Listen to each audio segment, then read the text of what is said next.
Ladies and gentlemen, Joe Biden has entirely lost it.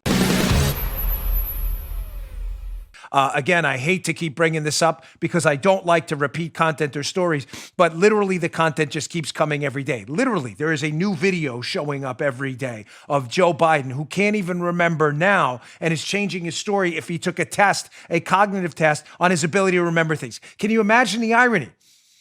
Joe, we need you to take a test, Mr. Biden, to see if your cognitive abilities are there, what your ability to get information, to remember information, to store information, to retrieve it. And he can't even remember if he took the test. Listen to this video. Ladies and gentlemen, this is another Joe Biden word salad. When asked by an interviewer if he took the cognitive test, he does what he always does. He gets upset, he gets angry, which, by the way, is a sign of some serious cognitive decline. Again, it gives me no joy in pointing this out. I'm not kidding. It would be immoral for me to poke fun at this. I'm not pointing it out because I think it's not funny at all. It's actually quite tragic. I'm pointing it out to you because you're about to make a decision about who's going to carry the nuclear football, who is going to determine your economic livelihood with tax rates in the next 4 years. You're going to give it to a guy who can't even remember if he took a memory test? Here's a video. I want you to pay attention to two things. Number one, how easily Biden gets angry at people when they ask him a question he doesn't like. He just loses it. Secondly, Biden has a number of tricks someone taught him when he forgets mid-sentence what he's doing. I pointed out one yesterday where he calls something, if he forgets it, like when he was talking about either the Bill of Rights or he's talking about the War Powers Act. When he forgets what he's talking about, he calls it the thing. There's another trick he does. You'll see here, Joe. Watch, pay close attention to this video. Well, you've seen it already, but the audience, you'll get the hint. When he feels like he's going to forget where he's going, he either uses this trick. He goes, I'm going to stop here, or I'm not going to say it, because he makes up some reason. He's only saying that because he forgot what he was going to say. Watch him do it in this interview and pay attention how easily he gets angered. Check this out. Have you taken a cognitive test? No, I haven't taken a test. Why the hell would I take a test? Come on, man. That's like saying before you got in this program, if you take a test where you're taking cocaine or not, what do you think, huh?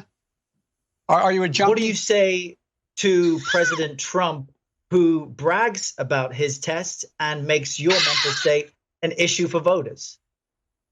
Well, if he can't figure out the difference between an elephant and a lion, I don't know what the hell he's talking about.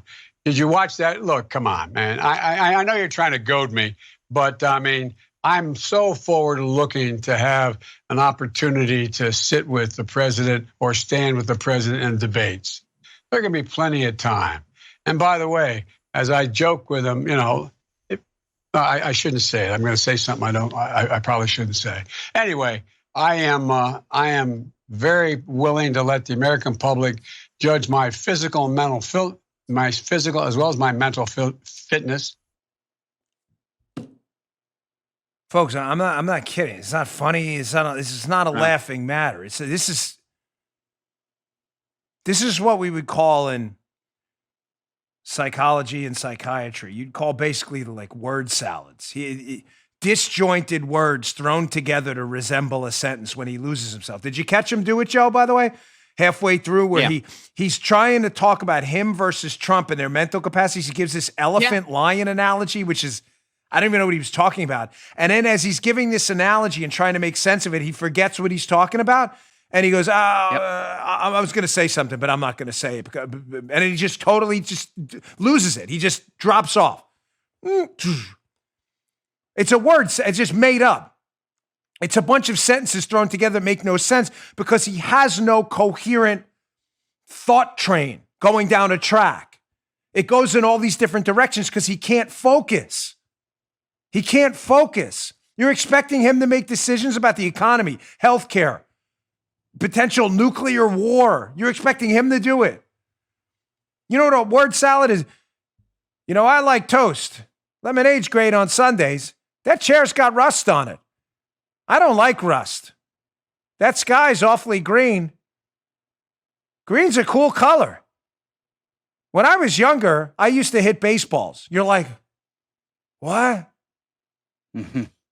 This is what people do when they can't keep a coherent thought train. Folks, this is not funny.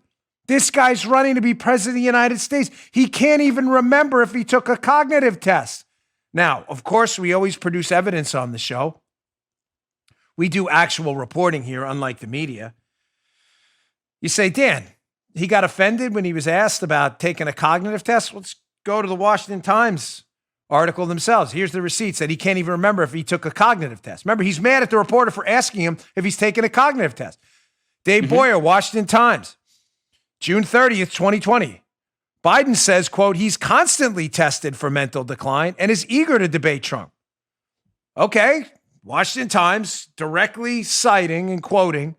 I would put the video, but we have so many videos today. I don't want to lose you in like a video salad, like a word salad. Biden, I'm constantly tested. His words, Joe, not mine. Quote, constantly tested for a cognitive decline. Now he just gets mad at a reporter for asking him if what he said is actually true. Well, you said you were tested. Are you tested? Here's another report. Joe Biden, I haven't been tested for a cognitive decline. WENY News. Biden clarifies he has not taken a cognitive test. Ladies and gentlemen, listen, politicians lie. That's what they do. I get it. My argument to you here is not that Biden's a liar. Listen, all politicians are liars. Democrats lie, I think, more often than Republicans. As I always say, Republicans may not be the solution to all your problems, but Democrats are certainly the cause of it. I am not making an argument to you now, to be crystal clear. Put your horse blinders on. I am not making an argument to you that Biden's a liar, therefore he's unworthy of every politician lies. He's unworthy of your vote because he's a terrible politician with terrible policy prescriptions. The case I'm making here is I think Biden genuinely doesn't remember if he's even taken a test based on his ability to remember things, a cognitive exam. I'm not kidding. I don't even think he remembers it mid-interview. It's just so incredibly destructive. What the Democrats are doing to this man is a real disgrace. Wouldn't you agree, Joe? This is a real sin and a travesty. You're putting a man in a position, a decision-making position, an effort solely to get rid of Donald Trump, who you know has no cognitive capacity to fulfill the tasks necessary to be the president of the United States. It's just a damn shame. You just heard Dan Bongino.